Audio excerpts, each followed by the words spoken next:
Hello, everybody, and welcome to Unaired, the show where we take TV shows canceled with episodes left unaired, review them, and then pitch our ideas for how we think they could have continued.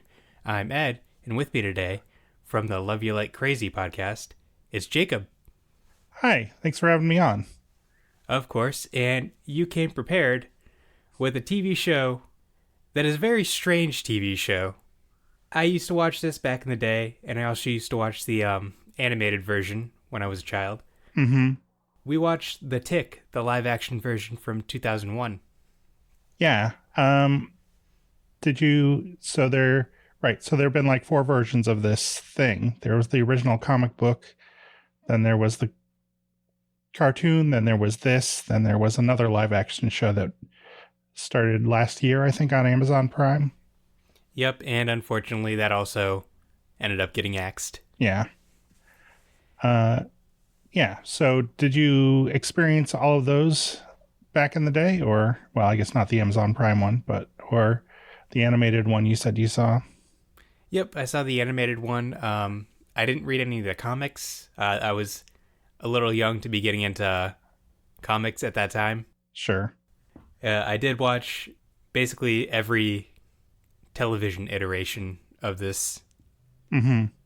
But it was definitely weird to go back and see this because this show aired on Fox from November 8th, 2001 to January 31st, 2002, and it only had 9 episodes. And it definitely looks like it aired in 2001. I would say a lot of the jokes are also kind of 2001-y. Yeah, very much. And I don't know if you felt the same way, but there was something super like uncanny valley about the Tick's costume. And I don't know if that was just because he doesn't have the like full like eye mask or anything, because his full face is visible. Right. Yeah. And I think that might just be because they're just like, oh, we got Patrick Warburton, we can't cover up his face. Yeah, there were some, I did a little reading up on it, and yeah, that was basically the idea. They were like, his face is so expressive. And I'm thinking, and also he's super handsome and Patrick Warburton-y, so why would you cover it up, I guess? So, have you actually watched any of the other iterations? Yeah, like you, I watched the original cartoon, and I've also seen the more recent live action one. And I did read at least some of the comic books, although I don't remember them very well. The big thing I remember from the comic books that's kind of stuck with me is that there's like there's a school for ninjas in the comic book that is sort of this cheap knockoff version of ninjutsu. And so there's one scene where like the ninjas are all hiding outside this mansion, and they've disguised themselves as bushes by basically just holding a bunch of twigs, and people are going by and they're like, don't pay attention to me, I'm a twig, I'm a bush, and things like that. And after reading that, I just always think of it whenever I see large groups of anonymous ninjas in any kind of, like in Daredevil, the Daredevil thing on Netflix, there are ninjas in that, and I just kept thinking of the Tick comic book from that.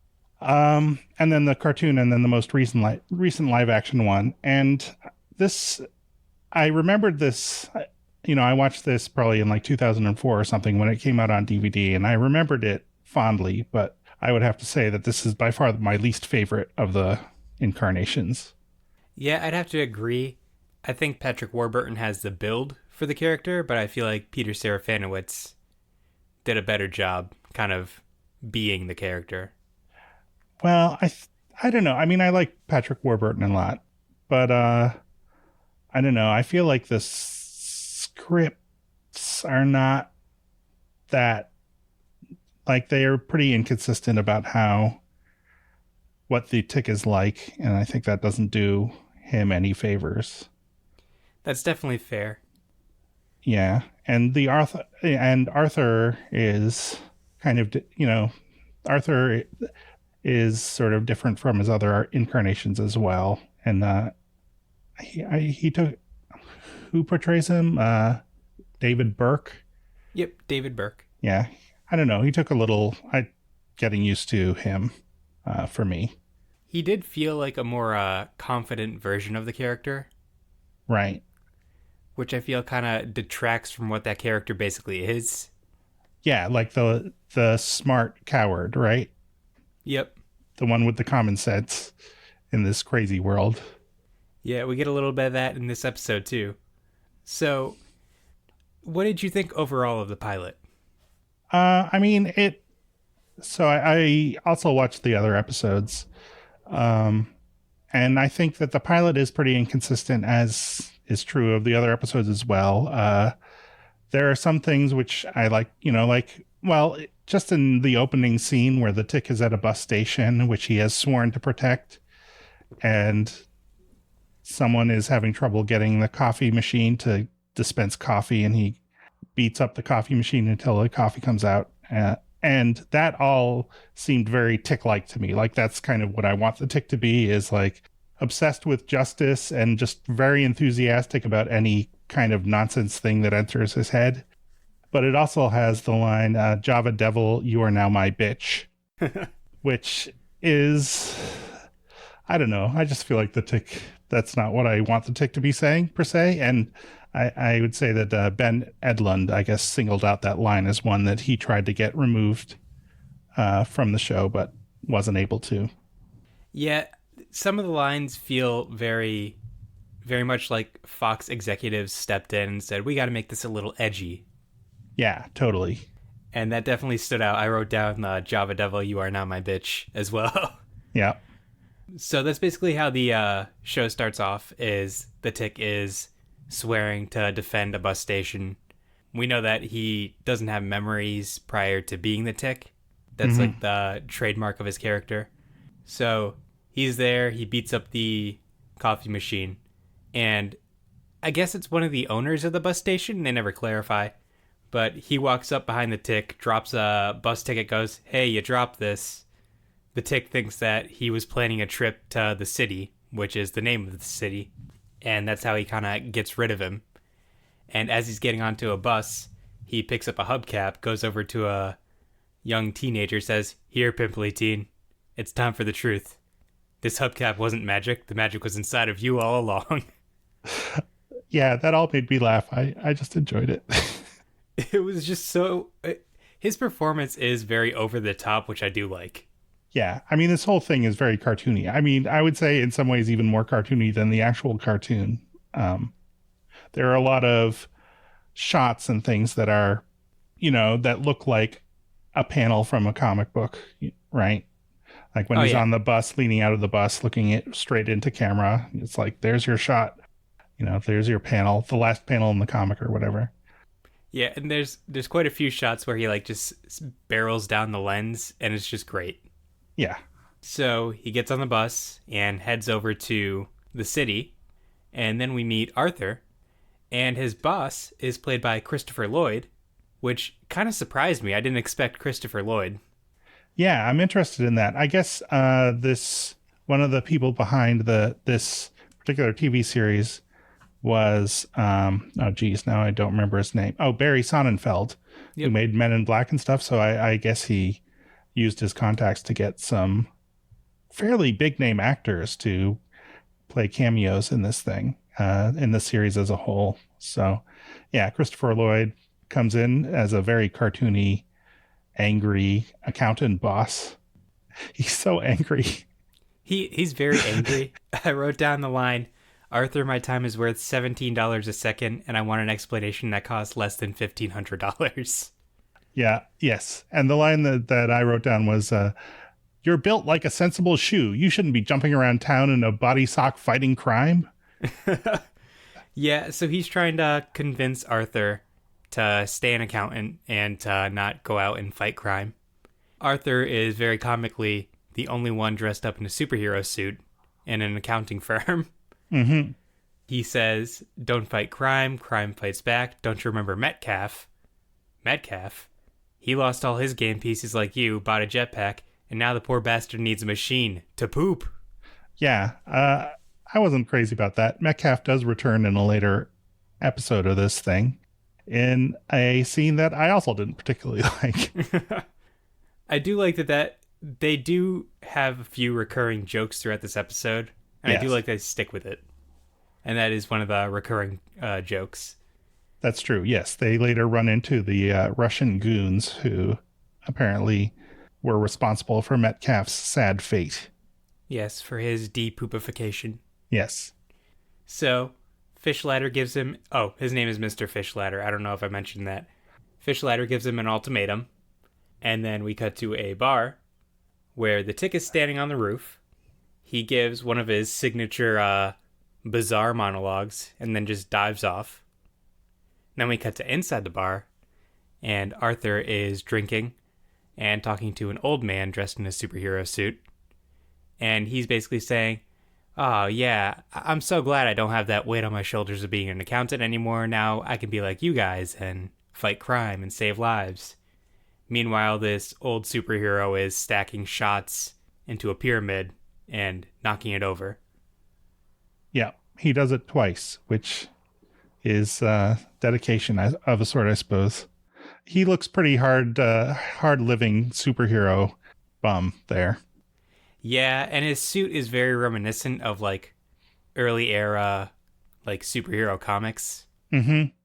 Especially like if you go back and look at like the old black and white Superman films, how it's basically all just one cloth piece. Yes. Yep. Exactly. And he has the cape and everything. The name of the bar is the Lonely Panda, and I guess it's also a Chinese restaurant. Yes, and we meet the owner, who says, "Arthur, that suit doesn't do a lot for you. You look like an Easter bunny." Arthur says, "Well, it flies. Bunnies don't fly." And we see his wings pop out, which are very cheap looking, which I think is kind of part of the joke. Yes. They did do a lot to make the costumes of everyone else look very good. Mm-hmm. And his just looks like he sewed it together himself. It's just very, well, it's basically kind of like the old superhero guys, where it's just like cheap cloth looking type thing. Yeah. And the owner basically encourages him to kill himself. Yeah, I did think that was odd. She was just like, "Yeah, go jump off the roof, try it out." Yeah. And then she's like, "I think he's going to kill himself." And the drunk superhero knocks over his shot glasses again. Yep, he went for the strike. Yes. Then we get one of my favorite Tick monologues. He says, "City, I will spread my buttery justice over every nook and cranny. Your toast will never go bare again."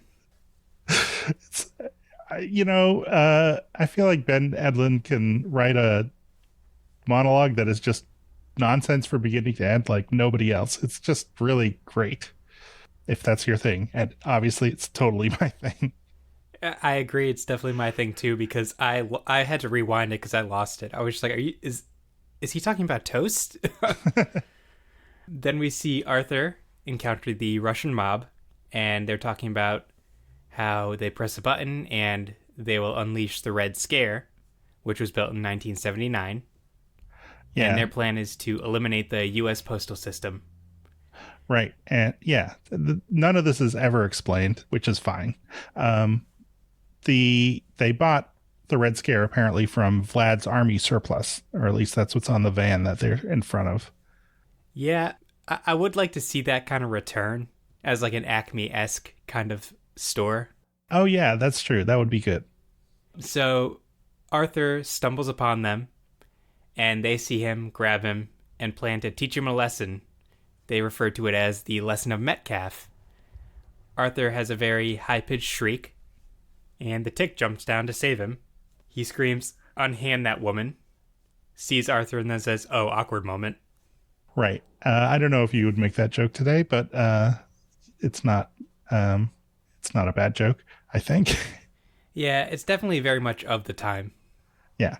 And some things that I think, like from a character perspective, that I like about this little bit is that the Tick immediately recognizes Arthur as another superhero and takes him seriously as that, and also immediately recognizes him as a moth, which nobody else does in most of the incarnations of this property. And the show doesn't make a big deal of it, but I just kind of like that as a little thing, showing that these two are immediately a team, even if they don't quite realize it. Yeah, I also wrote that down too. He calls him Mothman, and he says like, "Oh, do you mind if I get in on this?" Like thinking, "Oh, Arthur's got this handled." Yeah, it's good.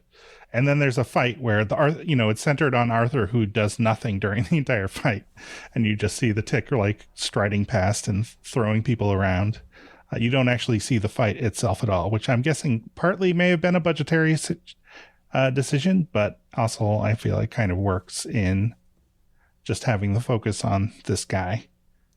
Yeah, budget was one of the main reasons that this show didn't end up succeeding. I know they were very upset with the budget going over most of their other shows, and they also didn't like the fact that they didn't own the show, so they didn't promote it too well. Yeah, it was put in a weird time slot, right? Yep, it was in a weird time slot, and they just didn't really do any promo of it. But, unfortunately, that led to its demise. So after this, the Tick says, "Come on, Mothman, to the rooftops." And as he's walking away, he steps on the button to activate the Red Scare. And he's completely oblivious to the fact that it gets out of the Vlad's van. And Arthur just kind of watches it like, oh shit. Like that kind of expression on his face. Mm-hmm. He climbs up to the rooftops. And this is where we meet Batman Well. Yeah. Is played by the actor that played, oh god, I'm forgetting his name now. He was on Lost. Richard Halpert. Oh, really? Yeah, I didn't recognize him. I didn't either. Huh. Yeah, but he's a very pompous, kind of ladies' man character. Right. I guess kind of makes sense because he's supposed to be a parody of Batman, and Bruce Wayne is this like billionaire playboy. Mm-hmm. But he's very crass and over the top about it because Arthur recognizes him and says, "Oh, you saved that bus full of supermodels." "Yes, I saved them 3 times if you get my meaning." And the Tick just goes, "I don't." Yes. And that joke recurs a few times, and it's the fact that he doesn't understand what he's talking about and also doesn't mind admitting it immediately is real fun to me. And I think Batmanuel and Captain Liberty, who enters the scene next, I don't really feel like they have their characters yet per se. But as the series go on, I think they both kind of like in later episodes, by the end of the season and the show, I felt like Batmanuel still remains kind of the sexist, oversexed jerk kind of to the end, but this just from the way that the actor portrays him, there's also this weird sweetness to him that makes him kind of a better character than he might have seemed on the page. I don't know. Anyway, that's my opinion. I don't know what your thoughts on Batmanuel are. I do think this is another like product of the times thing because I don't think this character would fly present day, at least not in this current iteration. I mean, we have characters like Barney Stinson on How I Met Your Mother that the show kind of started out in that era, and then as it went on, the character evolved into more of a multi-dimensional character. So I think if they did that with Batmanuel, if this series had gone on, then maybe it would have flown better. But kind of another thing that I read was that the producer, Larry Charles, wanted the show to be like Seinfeld. So I think you kind of see that with this, like, okay, so we have the 4 characters, we've got, 3 men and a woman, and they're all kind of jerks to each other. I mean, except the Tick, who is not a jerk to anyone ever, pretty much, except in rare situations, I suppose. Or accidentally. Yeah. So, you can kind of see, right? Like once I read that and I was watching this, I was like, oh yeah, Seinfeld, sure. I can see it. That also kind of explains how Patrick Warburton got involved. Oh, that's right. Yeah. Because he was on Seinfeld. Yeah. They probably saw him and were just like, ooh, he'd be perfect for this role. Mm-hmm. So as we're getting the introductions to Captain Liberty and Batman they start arguing, and then they start making out, and the Tick steps in gum. Yep. And Arthur keeps saying, hey, the Red Scare's down there. The robot's doing this, the robot's doing that. No one's paying attention to him. And the Tick yells out, who puts gum on a roof? Which I thought was very funny. Yes. It's, don't sweat the little things, but there are no little things to the Tick. No, for a Tick, everything's big. Yes. Correct. So Arthur leaves, very disappointed. The Tick shows up at his apartment, starts knocking on the door and accidentally breaks it. Says, hey, you need a new door. Mm-hmm. Says, show me your secret headquarters. Starts pulling, light fixtures out of the wall, thinking it's going to be a switch, flips the couch. And Arthur says, well, there is no secret headquarters. This is just my apartment. Yeah. A line which was also in the animated series is while he's destroying Arthur's apartment and looking for secret stuff, he asks, what does your couch turn into? And Arthur says, it turns into a bed. I did like that line. I also liked Arthur when he's saying that he's not meant to be a superhero. He says, superheroes are egotistical and sexually repressed. No offense. And the Tick says, none comprehended. Yeah. Probably my favorite line of this whole show. It's very good.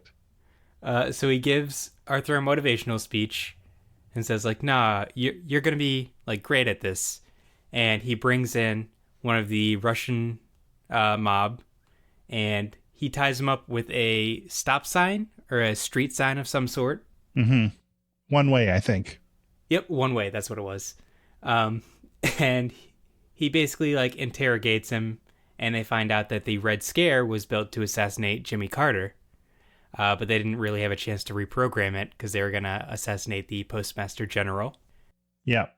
Very comic booky, kind of reminiscent of the Batman original series from the 60s. Arthur looks down, sees a newspaper that says Jimmy Carter in town, and he goes, oh, Jimmy Carter's in town. Yeah, right. And the Tick says something like, what are the odds of that, or something? Yeah, exactly. That's true. I hadn't thought of that connection to the Batman series, but yeah, I think that's very apt. And one of my other favorite things is that to get around, they take a taxi, and just the image of a superhero getting out of a taxi is very funny to me. Yeah, and then Arthur, the Tick just runs off, and Arthur has to pay the cab driver and everything. Yeah, I love his naivety because he just runs off and says, I have no money. Yeah, and it's shot, this is another one of those cartoon panel shots because it's shot from above, so you just see, this perfectly framed taxi from the top and the superheroes getting out and something. One thing I wanted to mention in the earlier scene that I liked a lot is when the Tick brings in the mobster or whatever, Arthur just kind of unleashes on the guy, yells at him and it's you attacked me, da da da. And the Tick says, whoa, hold on there, bad cop. Yeah. Because he genuinely thinks Arthur is so good at this that he's being good cop, bad cop. It's just that's one aspect I love, is just his pure naivety. It never stops being funny, which is, you would think that they would beat down that joke, but they make it work every time. Yeah, and I think that, the fact that Patrick Warburton and the other actors who've been in this role, they always commit 100% is really key to it. Oh, definitely. Even Peter Serafinowicz, he kept that whole optimistic naivety. They all nail it to a T. Yeah.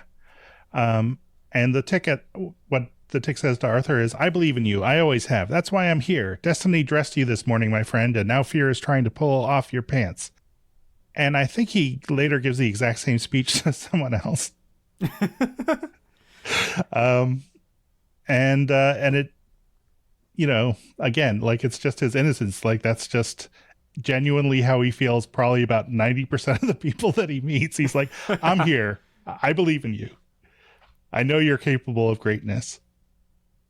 That would have been great if they like kept that going throughout the series. Like Yeah. he's at a bank and the bank teller is getting yelled at by an angry customer, so he just like walks up and says that. Like, I mean, I guess it's kind of the hubcap thing from earlier, you know? You don't need this hubcap. The real power is inside you. exactly. So they get into the elevator of this hotel, and it's like a very comical like silence. Like that's one thing I love is elevator scenes where people are just kind of standing there and you hear like Girl from Ipanema playing or something, like just elevator music. Mm-hmm. And then they start kind of arguing, and then the doors open mid-argument. Yeah. Jimmy Carter's out there as Arthur yells, "I don't want a machine that makes me poop." Mm-hmm. The Tick just ignores the fact that the Secret Service is there, grabs Jimmy Carter and pulls him into the elevator with no warning. Yeah. And he's just like, "Don't worry, Mr. Carter, we're going to save you." And President Carter's freaking out, like pressing buttons, trying to get the call button to work. And they basically say, "Don't worry, there's a robot named the Red Scare. He's coming to get you. But don't worry, you'll be fine. He can't find you here." And on cue, breaks through the top of the elevator. And he starts kind of fighting with the Tick. Mm-hmm. But it's like a very dumb fight. Like they just kind of headbutt each other back and forth. Good helmet. Yeah, good helmet is what the Tick retorts. The robot cuts the elevator cords and smashes Tick's head outside of the elevator and is just like grinding it against the elevator shaft. And the Tick is just like, "Must stop elevator with head." And Arthur kind of like gains his confidence back here because he says, "Mr. President, I'm going to save you." He grabs him and he deploys his wings, which works surprisingly. Mm-hmm. I thought this was going to be like a very like comical scene where like he tries to like fly away and doesn't do anything. Like he just kind of like tries to jump up, it doesn't do anything. But he saves the president. The elevator crashes and the Tick survives because he's indestructible basically, and says gravity is a harsh mistress. Yeah. I think nigh invulnerable is is his description of himself. Yeah, I think you're right. And it's very accurate. Yeah. Then they are I think they're back at the Chinese restaurant / bar. Yeah. The Lonely Panda. Yep. Looks like it's the same set. And they're recounting the tale to Batman Well and Captain Liberty. Batman Wells in the cast. Yep, because he got too handsy with Captain Liberty. And he asks Arthur to sign it. While they're signing it, fortune cookies come out. The Tick, being his naive self, shoves the whole thing in his mouth, starts chewing it, takes out the fortune, goes, "My teeth just gave me paper." A secret message from my teeth. That's what it was. And he reads it, says, "The road to hell is paved with good intentions." I don't get it. Which is the perfect fortune for this naive character. Yes. And then there's some chaos happening outside. We find out that it is Apocalypse Cow. Yes. Which I think might have been a play on Apocalypse Now. Yes. That's what I thought too. It's a little tenuous, but yeah, that's fine. So Captain Liberty and Tick immediately rush out. Batman Well tells Arthur, "Yeah, I wouldn't go out there. Apocalypse Cow is a 50-foot tall, like, monster cow and shoots fire from her teats." And the Tick yells, "Come on, Arthur. We gotta fight fire with Arthur." Which I love that line. And while all this chaos is happening, Batman Well gets a phone call and it's just like, "Oh, Diego, how's your sister?" Yeah. And that's the end of the episode. It is. So we're going to take a quick little break, and we'll be right back with some ideas for what could have been. Hey, Jen. Hey, Micah. Remember watching the Friends premiere? No, I never saw that. Oh, but remember those first Wu-Tang solo albums that came out? No, I don't. Remember that terrible Frasier theme song? Oh my god. Remember I was sent away from home when I was 16, sent to like the middle of nowhere, Montana, therapeutic boarding school. None of this rings a bell? Oh, yeah. Join us for I Never Saw That, a podcast about mid-90s pop culture. and Montana. What about ER? You saw that though, right? No!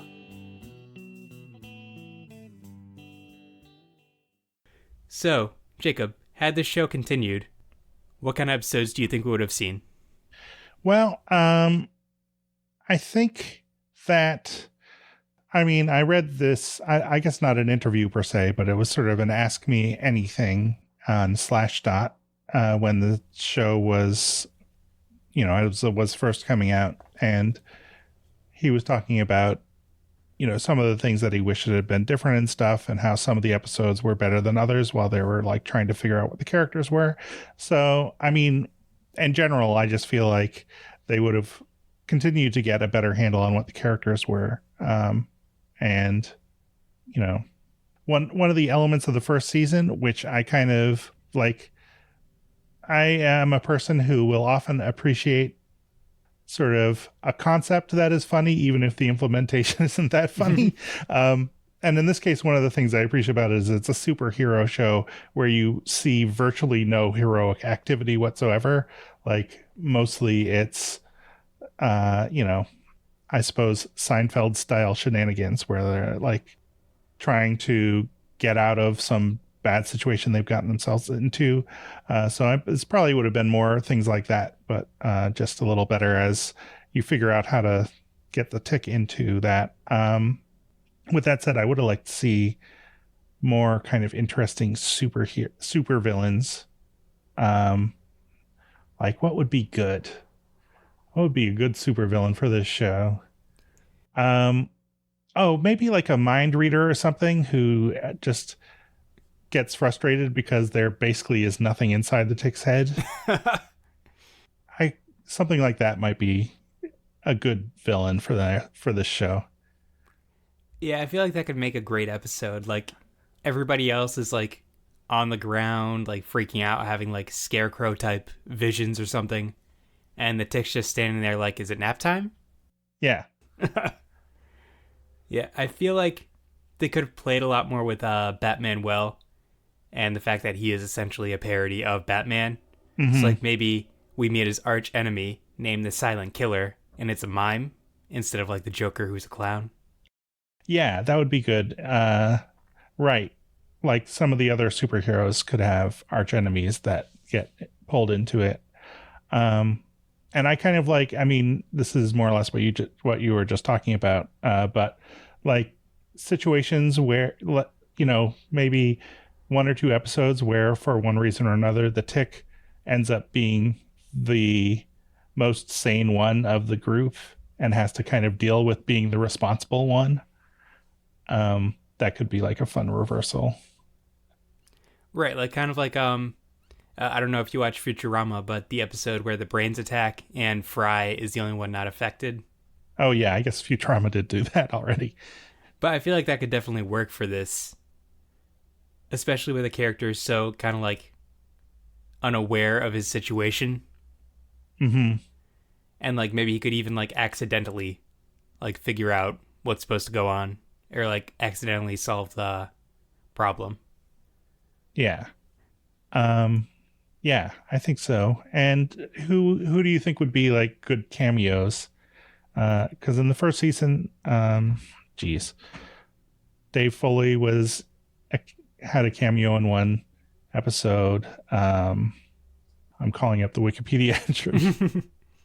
I think Ron Perlman had one too. Yes, that's right. I feel like they could have again played around with the whole superhero show convention and had like Adam West on, especially because he's such a brilliant comedic actor. Yes, I agree with that. Yeah, and maybe, like, I don't know. I'm not sure if I guess this is continuing in 2002. So I'm trying to remember who was around then, but maybe some comedians at the time, like Janine Garofalo, maybe, or I don't know. Again, I don't want to turn this into a Mystery Men situation, but well, I mean, I feel like David Cross would have been a good kind of cameo. Oh, sure, yeah. Because this was around the time of like Mr. Show. He was kind of rising in star power a little bit. Mm-hmm. Now, you bring us to a fun segment called Why in the World Isn't Wallace Shawn on this show? Oh, yeah. What kind of cameo do you think Wallace Shawn would have had? Oh, that would be a really good... He would be great in this. Let's see. Well, I mean, the obvious thing would be like a superhero, like a sort of older superhero or sidekick who becomes kind of a mentor to Arthur for an episode. I kind of would like him to be a sidekick who then turns out to be, to be a villain who wants to rid the city of superheroes or something. But also maybe he's just someone from Arthur's old job who wants to try to tempt him back. And, those are some things I'm thinking of. I like both of those ideas. I feel like someone like he definitely fits the role of an accountant.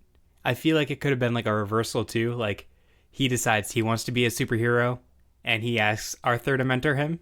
Mm-hmm. And Arthur's very like hesitant. And like maybe at the very end, Arthur's kind of struggling with the guilt because now Wallace Shawn has to poop with a machine. Yeah. But I also like the idea that he is a former sidekick that he's like tired of being second fiddle. So he becomes a villain named Second Fiddle. Oh, yeah. Oh, I like that. And the main hero is, the maestro or something. Exactly. Yeah. But those are definitely great ideas. I think it would be great if there's like going more into like the parody route. Somebody finds the Tick and thinks like, oh, we should give him a talk show. We don't have any superhero talk shows. Oh, yeah. And, like part of the episode is Batman trying to figure out like, oh, why wasn't I chosen? I'm very charismatic. And he keeps trying to like impress the producer who's Wallace Shawn. And Wallace Shawn is just having none of it. And the Tick is like just all in with this show. He realizes that he has to have writers, so he can't really say what he wants to say. And Arthur thinks like something nefarious is happening. Turns out the producer is a villain named the Censor, who's kind of like choosing what the Tick can and can't say, and like using him for like his own mouthpiece, kind of. Mm-hmm. And then Tick realizes, and he goes like, "That's against the First Amendment," or something like that. Yeah. And I think the talk show would be called Tick Talk. Oh my God. Okay, so that's the next live action Tick thing. Exactly. That is my new podcast where we talk about what could have happened with the Tick. Yeah. So, how do you think this show would have ended? Oh, well, I mean, it's hard, right? Because, I don't know, I feel like it's fundamental to the Tick that he never learns anything. So I think it kind of has to end on an up note where he sort of gets what he wants, but maybe he realizes that it isn't what he wants after all. So, maybe there's a statue to, like he protects the city to such an extent that all the supervillains flee and he has to go on to the next city or something. I don't know if Arthur goes with him or not, but it's like it's not the end of his story. It's just the end of this phase of his story. So he goes to New Rochelle or whatever to clean up things there. See, I like that because then we could have like an emotional ending with Arthur where he's like, "Come on, Arthur, let's go." And Arthur's like, "Well, no, this is my city. I had to stay here just in case to protect it." And the Tick has to like realize, oh, well, me moving on doesn't mean Arthur's going to be moving on. And I have to accept that.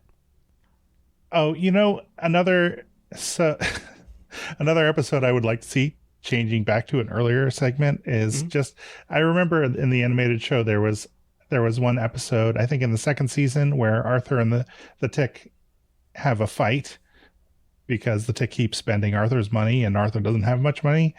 And there's a scene where the Tick sings this nonsense song of heartbreak and betrayal. And I just want to see the Tick sing more. So a musical episode I would be up for, even though maybe that's a terrible idea. I just want to see that. But anyway, that's probably not how you want to end the series, though. Musical episode seems kind of like middle of the series. Yeah, I think so. When they're starting to run out of ideas. Yeah, exactly. Yeah. Crossover with Cop Rock. There we go. Greatest TV show of all time. I think it would have been funny if they ended it with maybe the Tick's watching TV or something, and going back to the Seinfeld thing, he sees an episode with David Puddy, and he goes, hold up a second, that looks like me. So he decides to leave and go to Hollywood to try and find answers to see if maybe he's Patrick Warburton. Oh. Then we get, like, again, that whole, like, heartbreaking scene, like, I gotta go, Arthur. Are you coming with me? And Arthur's like, no, I have to stay here and protect the city. And we get, like, heartfelt goodbyes from everyone. And he gets on the bus, very much like the scene from the beginning of this episode with, like, I was the Tick. Right. And then, like, credits roll. We get a post-credit scene where he, like, shows up to some set, and Patrick Warburton is actually there. And we have, like, kind of like a Parent Trap style, like, same actor playing two different characters. And he's just like, oh, well, I guess I'm not an actor. I like it. Yeah, I kind of like that because I don't really want the Tick to find out his past or why he's called the Tick, which is nothing that I don't think is ever explained in any version of this story. So I don't really want it to find out the answer to that in the series, but the idea of it ending by him going off in search of the answers, that makes sense to me. I feel like that could work. Yeah. Now I think we have milked this Tick for all we can. Yes. So that's going to be the end of this episode. Jacob, if people want to find more of you and your show, how would they do so? So I'm a musician as well as having a podcast. So you can find everything at my website, jacobhaller.com. And that links to my music and whatnot. And then the podcast that I'm currently active on is called Love Ya Like Crazy, Love YA Like Crazy, which is at loveyalikecrazy.com. And that is a podcast where me and my co-host Carrie talk about young adult books, kind of ranting about them and whatnot. Or in the last episode, we talked mostly about a cat that is a character in the book and that we loved a whole lot and made us cry. So it's fun. Listen to it. Yep, definitely check that out. And if you want to find, what's your social media for that? Let's see. Good question. Well, we are on Facebook. If you search for Love You Like Crazy, you'll find the page. And there's also a secret group, which you are welcome to join if you are interested in. And then our Twitter account is LoveYAPod. So definitely check out those shows. And also follow on Twitter and Facebook. I was listening to the... I just started getting back into Riverdale, so I listened to your guys' episode on Riverdale. Oh, yeah. Definitely a fun show. Both Riverdale and Love You Like Crazy. So definitely check those out. And if you want to find us on social media, we're at Unaired Podcast on pretty much everything. Thanks again for coming on, Jacob. Thanks for having me. This is a pleasure. And I kind of wrote to you out of the blue and was like, hey, want to talk about the Tick? And you said yes. So I really appreciate that. And I really appreciate you basically getting me to rewatch this weird gem from my youth. So yeah, just remember everybody, some things are better left unaired.